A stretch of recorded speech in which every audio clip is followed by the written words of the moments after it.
Bonjour. Au fond, il n'y a que 3 manières d'échouer dans la vente.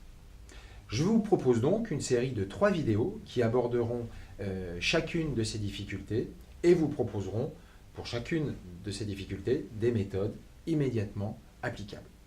Première difficulté fréquemment rencontrée par les vendeurs, un nombre insuffisant de commandes. Voici 3 conseils que je vous propose. Premier conseil, repensez votre ciblage. Les clients, les prospects que je démarche, que je prospecte aujourd'hui, représentent-ils réellement ma cible idéale? Leurs besoins, leur motivation d'achat est-elle suffisante pour que ma probabilité de vente, pour que mon taux de vente soit élevé? Un conseil par rapport à ça, c'est l'occasion pour vous également de repenser au ciblage de vos interlocuteurs à l'intérieur des comptes. Est-ce que vous devez continuer à travailler, à prospecter les directeurs commerciaux ou les responsables techniques ou est-ce que vous devez prendre l'habitude de toucher directement les dirigeants? Interrogez-vous. Qui sont les véritables décideurs dans mon processus de vente? C'est une erreur fréquemment commise par les commerciaux. Deuxième conseil, interrogez-vous sur l'efficacité de la présentation de votre société. La présentation de mon entreprise, de mes produits, de mes services est-elle suffisamment attractive pour faire la différence sur la présentation de mes compétiteurs, de mes concurrents?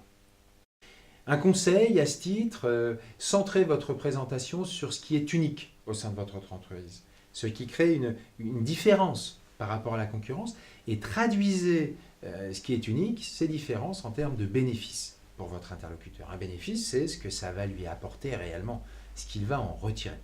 C'est la seule chose que votre client aura réellement envie d'acheter. Mon troisième conseil, repensez votre organisation de travail. Le temps consacré au commerce est-il réellement centré sur ce qui est susceptible de rapporter le plus à mon entreprise? Est-ce que le temps consacré à mes commerciaux est centré sur les clients ou les prospects à plus fort potentiel? Un conseil par rapport à ça, repérez également les sources de non-valeur ajoutée. Dans le domaine commercial, c'est principalement les pertes de temps. Qu'est-ce qui aujourd'hui dans le processus commercial suscite beaucoup de pertes de temps? Quelles sont les activités qui sont faibles en valeur ajoutée, qu'il faut déléguer, sous-traiter?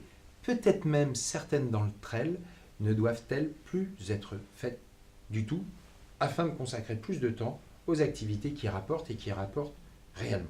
Un dernier conseil en forme de clin d'œil, si vous trouvez plus de prétextes pour ne pas faire que de bonnes raisons pour entreprendre ces changements, il est temps de vous interroger sur votre niveau réel de motivation.